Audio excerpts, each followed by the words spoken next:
Bapak Ibu sekalian, Assalamualaikum warahmatullahi wabarakatuh. Selamat pagi Bapak dan Ibu sekalian di seluruh tanah air yang tercinta.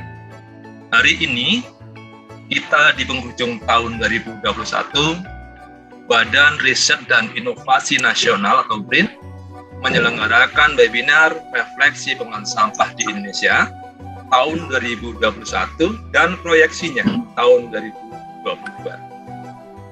Alhamdulillah, dalam webinar ini kita mendapatkan kehormatan berupa kehadiran para bupati dan para pejabat di lingkungan kementerian dan lembaga yang akan melakukan refleksi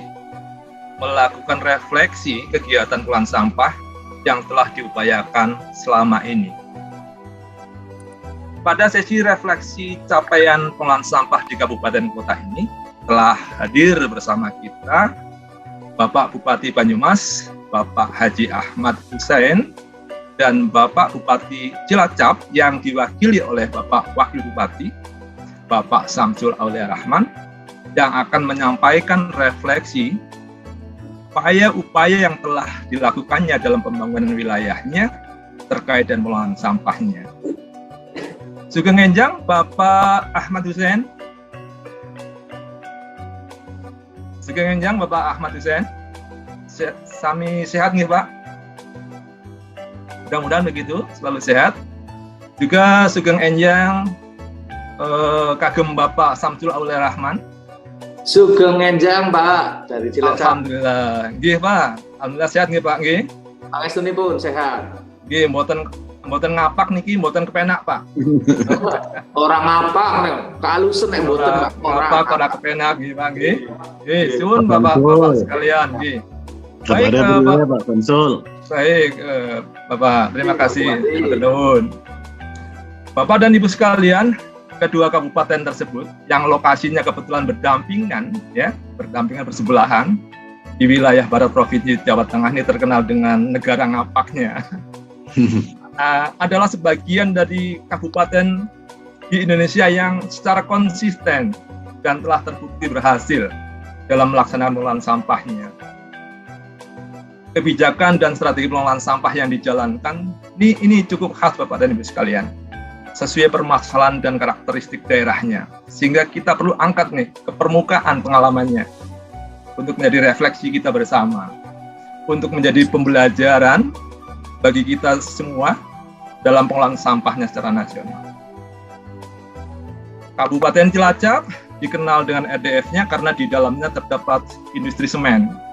Dan Kabupaten Banyumas melakukan inovasi TPS 3R-nya. Nanti kita simak bersama paparannya. Bapak sekalian, waktu yang disediakan nanti untuk pemaparan adalah sekitar 20 menit. Dan nanti setelah semua selesai memaparkannya, ini akan ada sesi tanya jawab. Dan untuk pembicara pertama adalah dimohon nih Bapak Bupati Banyumas, Pak Ahmad Hussein. Siap. Dilanjut nanti dengan Bapak Wakil Bupati Cilacap. Baik, Bapak dan Ibu sekalian, kepada Bapak Bupati Banyumas dipersilakan menyampaikan paparannya. Kali 2 menit ya Pak. Monggo Pak. Ada. Monggo Pak. Ada. Nah, suaranya ada Pak. Bismillahirrahmanirrahim. Assalamualaikum warahmatullahi wabarakatuh. Salam sejahtera untuk kita semua. Merdeka. Teman-teman semuanya, utamanya Pak Dadan, Muhammad Nurzaman, sebagai inisiator, juga narasumber nih Pak Samsul mewakili Pak Tato, ada Pak Prasetyo, ada Pak Nofrizal, Ini yang selalu membimbing saya nih, Pak Nofrisal, Pak Abdul Khalik, dan Pak Raffi Al-Hanif, atau yang mewakili atau semuanya saja, saya tidak hafal tadi.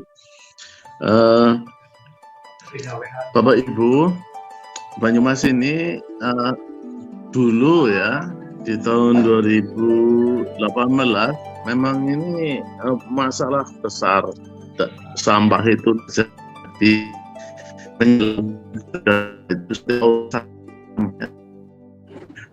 itu di tempatin sampah, bor juga menjadi tempat sampah. Ini betul-betul sangat menyakitkan menurut saya pada waktu itu. Maka kemudian saya bertekad ini harus selesai nih masalah sampah itu. Maka saya belajar banyak, Bapak. Jadi untuk menjadi seperti ini tidak mudah. Jadi saya belajar dari banyak orang. Yang pertama memang saya juga belajar dari Pak Tato Pamuji, nih Pak Samsul ya, yang ada RDF di Cilacap itu. Saya mungkin bupati yang paling sering ke sana, walaupun kadang-kadang kadang-kadang saya minta izin ke Pak Tato ya. Tapi saya 5 kali itu datang ke lokasi sama Cilacap RDF. Saya lihat berkali-kali, kemudian saya analisa, saya ketemu kepada yang ini, saya orang Denmarknya itu saya temuin, saya kontak lewat telepon juga berkali-kali. Ini saya belajar dari Cilacap, maka kemudian saya harus mencari cara kalau RDF ini menjadi di sana ada pabrik semen ya, di Banyumas juga ada pabrik semen gitu ya. Maka saya harus mencari alat yang tidak mahal, yang produksi sendiri. Kalau Cilacap itu kan produksi dari Denmark ya, dari luar negeri, dan mahal sekali, puluhan miliar gitu ya. Maka saya harus mencari alat yang produksi dalam negeri. Saya itu mencari juga kemana-mana, ke Purbalingga ada bengkel, ke Bekasi ada bengkel, ke Kediri ada bengkel, Surabaya itu saya datang semua pabrik plastik. Akhirnya kemudian saya bisa menemukan alat pemilah sampah gitu ya. Kemudian saya juga jadi saya belajar dengan Pak Senat. Tadi saya belajar dengan Pak Tato ya. Kemudian saya belajar dengan Pak Zainal Abidin, Kepala Laboratorium di ITB ya. Kemudian saya belajar lagi dengan Profesor Harun Al-Rashid dari UI ya. Kemudian kebetulan saya juga ketemu dengan Pak Imam Prasojo yang menggeluti tentang organiknya ya. Sehingga proses sampah menjadi organik kemudian menjadi pakan maggot atau menjadi kompos itu lebih cepat daripada yang lain. Dan saya juga belajar dengan namanya Pak Bambang ya. Kemudian juga dengan Toto Bagio ya. Ada banyak itu ya yang saya belajar dari orang, dan hampir semua lokasi yang TPA-nya maju itu, yang pengelolanya sapu itu saya datangin Pak. Bekasi saya datangin ya, di Surabaya saya datangin, kemudian hampir semua yang maju-maju, bank sampah yang bagus-bagus pun saya datangin. Pengelolaan maggot yang besar-besar pun saya datangin semuanya, saya belajar. Lah dari banyak belajar Bapak, kemudian saya simpulkan yang satu adalah sampah itu jangan dikelola langsung oleh pemerintah daerah ya. Jadi karena ini problemnya di masyarakat, maka saya pikir harus diselesaikan oleh masyarakat. Sehingga DLH itu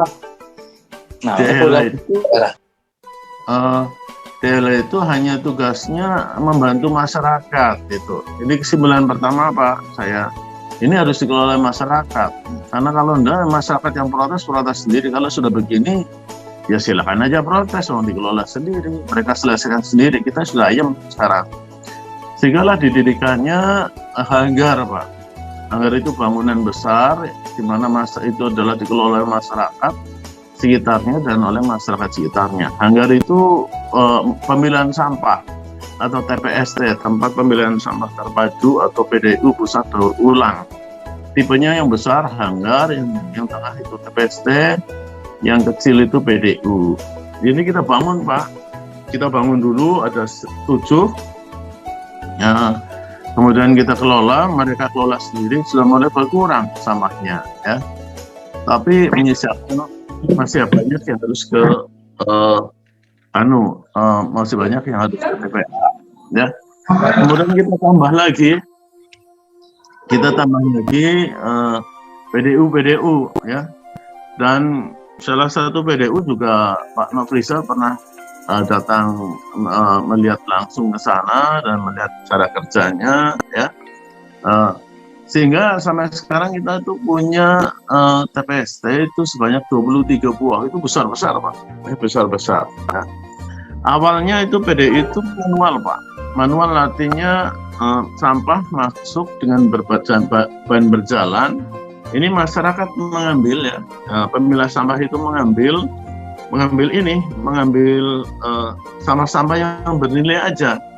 Bernilai itu diambilin semuanya, dan jumlah targetnya itu satu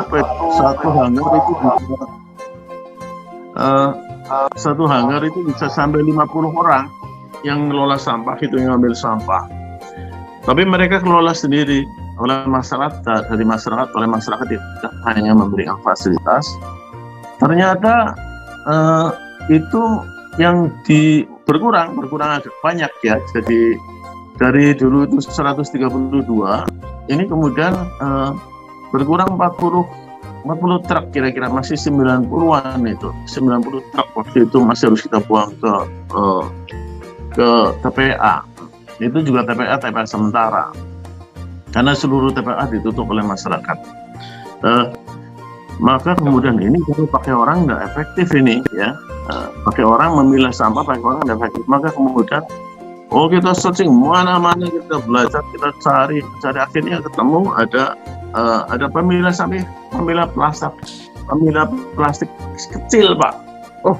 Ternyata sampah ini bisa dipilah menjadi organik dan plastik gitu loh. Cuma kok mesin ini bundet-bundet, sering gitu, efektif, ya. Kemudian kami mencari workshop, mencari yang membuat ini, ketemulah yang di Bekasi, ya. Maka saya minta coba bikinkan yang besar seperti ini, kita potret, dimodifikasi, maka dibikinkan yang besar. Ini juga problemnya ada mudah, macet segala macam, bundet segala macam, berkali-kali sampai 1 tahun itu membuat mesin yang baru itu, kemudian mesin pemilah itu kemudian ketemu, gitu ya. Ketemu menghasilkan sampah plastik terpisah sendiri, sampah organik terpisah sendiri, masih ada tengah-tengah namanya middle. Masih ada. Tapi dari sini kita sudah ketemu, ya. Artinya yang harus dibuang ke TPA cuma middle aja ini, ya. Nah, jadi dari situ maka kita belilah mesin pemilah plastik ini, ya. Mesin pemilah plastik semuanya PDU atau TPST atau hanggar kami kasih mesin pemilah plastik. Ternyata kemudian turun Pak. Jadi dari 90 kemudian menjadi sekitar 50-an itu, ya. Jadi kurangnya itu 40 truk per hari. Ya sudah, alhamdulillah gitu, ya. Tapi kemudian saya pikir lagi, ini middle ini begitu banyak ke sana. Maka ketemulah saya dengan Pak Harun Ar-Rasyid itu, kemudian untuk bakar sampah ini kita bakar aja gitu loh, karena ini harus ke TPA. Nah, dibakar ini kan nggak boleh, ya. Maka karena menyisakan bakaran itu ada dioksin furan, maka kami ke Pak Bu Vivin nyampaikan ini, Bu Vivin ini Pak Nov ini pakai pirolisis teknologi dari UI yang sudah diekspor ke Jepang, ke Filipina, kemana-mana. Tapi di Indonesia nggak bisa, ya, karena ada aturan dioksin furan yang berapa mili apa ya, kecil banget, ya. Dengan ini, berkali-kali surat menyurat dengan Bu Vivin itu udah 3 kali itu kami, ya. Jawabannya berkisar seperti itu, bahkan kami harus tes. Tapi di tes di Indonesia tidak ada tempat untuk tes dioksin furan, tidak ada, kita cari di mana-mana. Akhirnya kebetulan itu ada kirim di Filipina juga ditanyakan dioksin furan, akhirnya dikirimlah ke Amerika. di Amerika selama 3 bulan, kemudian baru keluar sertifikatnya bahwa mesin ini hasilnya dari sisi emisi itu tidak ada dioksin furannya. Nah, setelah itu baru Pak Nofrizal dan Bu Vivin dengan juga ada salah satu dirjen, itu saya lupa namanya, menyetujui itu ayam ini. Maka kemudian itulah setelah dipilah kemudian jadilah kita bakar itu loh, pakai hidrolisis. Hanya jam 8. Biofisik dengan non insinerator, tetapi tidak ada pakai gasifikasi non dioksin furan. Nah, maka ini udah selesai. Maka middle-nya ini udah hampir selesai kan. Tapi kemudian plastiknya, nah plastik. Kalau organik udah selesai lah. Kalau organik itu banyak yang pada minta itu. Ada jadi kompos, ada pakan maggot, udah selesai. Karena itu dibutuhkan oleh masyarakat. Gitu. Tapi plastiknya semakin lama semakin banyak ini. Nah, maka kemudian saya dari plastik ini kerjasama sama SBI, ya, bikin kita mesin plastik-plastik banyak kita cat-cat kecil-kecil dan kita keringkan. Maka kami ada perjanjian khusus ini antara saya dengan presiden direkturnya SBI ya, di Jakarta malah tanda tangannya. Mereka menerima sampah RDF kami, maka kami kemudian RDF-nya kami kirim ke Cilacap itu ya, dengan dihargai 350.000 per ton ini yang RDF kami. Tapi kami akhirnya plastik itu organik udah selesai ya, RDF ini kita kirim ke Cilacap ya, itu juga selesai. Ini sampai sekarang juga masih ada, masih kita kirim. Tapi saya pikir kemudian, loh, ini kita kirim RDF ke sana, biaya transportasinya kok lebih besar daripada hasilnya ini. Wah, ini sih bisa lama-lama, ini bisa rugi nih gitu. Maka kemudian kami cari alternatif lain. Plastik ini bagaimana gitu kan? Maka kami kemudian belajar ke tempat lain lagi. Plastik itu kemudian sisa plastik kemudian kami lelehkan ya.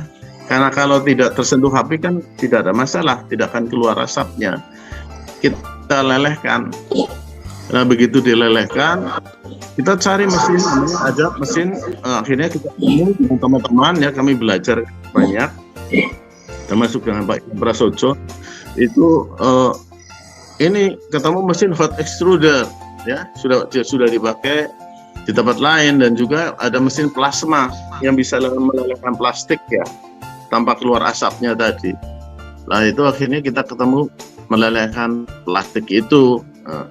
Nah, dari melelehkan plastik ini, maka kita bikin cetakan. Untuk proses cetakan kita juga sampai 1 tahun itu, atau mencetak ini jarang sekali sempurna. Akhirnya kami sekarang sudah bisa membuat cetakan untuk genteng dan untuk paving.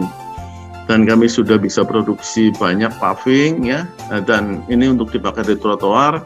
Ternyata juga hasil paving kita per meter persegi itu cuma 60.000, 70.000 ya. Sedangkan paving di luar itu 90.000. Jadi ini lebih murah dan lebih bagus serta lebih kuat ya. Ini sudah ada mesinnya. Mesin ini memang kami utik-utik sendiri dan dibuat di Klaten, di Ceper itu. Jadi cetakannya jadi ceper itu berkali-kali pakai hidrolik ya. Satu hari itu bisa menghasilkan kira-kira 1.000 mesin paving ini ya.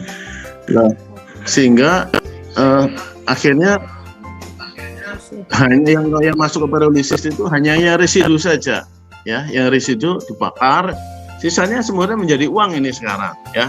Yang dari organik udah pasti itu dimakan maggot, jadi kompos, uang. Kemudian yang plastik, kemudian jadi paving, jadi genteng, jadi ember bisa ya, itu kelelehan itu udah jadi uang, alatnya ada. Cuma mesin cetaknya memang itu kami patenkan ini ya, karena ini hasil pemikiran kami yang sangat rumit dan makan waktu energi banyak gitu. Kemudian yang abunya juga bisa jadi campuran untuk bahan roster. Kemudian dari pyrolysis itu ada air panas yang mengalir terus ya. Nah, ini air panas ini lagi kita pikir untuk bisa destilasi ya, destilasi minyak tilem ini. Lagi kami minta bagaimana panasnya ini bisa jadi destilasi atau jadi kolam air panas ya. Kalau yang besar kami jadikan kolam air panas. Jadi kira-kira begitu Bapak Ibu. Jadi dengan sistem itulah nanti insya Allah kan nol itu loh. Cuma memang sekarang hanya PDU atau yang ini baru 2 yang sempurna. Sisanya itu baru mesin pemilah saja, belum ada mesin pirolisisnya, belum. Tapi tempat pembuatan paving ini sih kita konsentrasikan di satu pabrik. Jadi semua plastik kita masukkan di situ jadi pabrik gitu. Organik udah organik udah selesai ambil masyarakat. Ya sudah itu Bapak. Jadi insya Allah selesai di tahun ini ya. Apalagi dengan adanya pembangunan yang kami diberikan oleh oleh Kementerian PUPR, itu disebut dengan TPA BLE, adalah sistem yang seperti saya sampaikan tapi dalam besar gitu loh, dalam skala besar, sehingga nanti kalau misalnya masih ada sisa dari PDU, dari TPST, dari Anggar, kalau masih ada sisa masuknya ke TPA BLE, itu udah pamungkas ya. Dan juga di TPA BLE walaupun sudah pamungkas di situ masih kita siapkan juga TPA dalam skala tidak begitu besar, sekitar 3 hektar aja. Ini juga kita siapkan dalam kondisi misalnya ada shutdown, ada masalah, kemudian kita masukkan situ. Itu juga kita siapkan. Jadi selesai kira-kira sih di tahun depan lah, di tahun depan insya Allah selesai, sehingga kami mentargetkan itu 0%. Alhamdulillah Bapak, dari kesulitan jadi konsepnya adalah kesulitan mau belajar dan mau bertanya serta ya berpikir banyak dan bekerja sama dengan orang lain serta mau menerima bimbingan dan mau menerima masukan dari orang lain. Itu aja. Iya, terima kasih Pak. Kami selesai bukan sendiri Pak, selesai karena bersama-sama. Matur nuwun. Alhamdulillah, mohon maaf. Wassalamualaikum warahmatullahi wabarakatuh. Waalaikumsalam warahmatullahi wabarakatuh. Matur nuwun Pak Ahmad Hussein, Pak Bupati. Bapak dan Ibu sekalian, ini sangat menarik nih. Upaya yang dilakukan oleh Banyumas ya, dimulai tahun 2018. Coba bayangkan Bapak dan Ibu sekalian. Kemudian ditargetkan 2022 tahun depan, artinya itu 0 gitu. Artinya zero landfill itu. Ini luar biasa nih Bapak dan Ibu sekalian, yang bisa menjadi pembelajaran kita bersama. Ini Banyumas, saya asli Banyumas nih Pak Bupati. Tapi Banyumas itu lepas dari radar saya nih gitu. Karena ternyata dari 2018 baru bergerak, dan 2022 itu dengan target zero landfill itu. Bapak dan Ibu sekalian peserta webinar yang saya cintai, ini berawal dari ketiadaan TPA, dan TPA yang diprotes selalu oleh masyarakat. Pak Bupati berupaya dengan segenap tenaga dan dengan para penggawanya terus belajar, sehingga akhirnya ketemu dari sampah, kemudian yang organik itu dimegotkan atau di BSF kan. Di sana ada teman kita juga Pak Arki Gilang dan kawan-kawan. Kemudian yang middle-nya juga sudah terselesaikan. Ini istilah middle ini khas Banyumas juga Bapak dan Ibu sekalian nih. Jadi antara di situ ada sampah organiknya, di situ juga ada sampah plastiknya, agak berat dikit gitu. Nah itu yang kemudian juga sudah terselesaikan. Dan kemudian yang plastiknya tadi ada upaya-upaya, pertama jadi RDF, tapi kemudian kepentok di biaya transportasi, kemudian diupayakan dicetak dengan extruder jadi bahan paving block dan sebagainya, dan dipirolisiskan. Sehingga akhirnya semua sampah itu akhirnya terminimalkan untuk dibuang TPA, dan tahun ini itu sudah terbangun TPA sanitary landfill. Ini luar biasa, di mana di situ sebagai pusat edukasi dan sebagainya. Sehingga Banyumas ini dari sisi sampahnya sudah sangat sedikit ke TPA, dan sekarang TPA-nya sudah dibangun TPA yang benar-benar saniter dan aman. Terima kasih nih Pak Bupati, suwun nih informasi yang sangat bermanfaat bagi kami di Indonesia.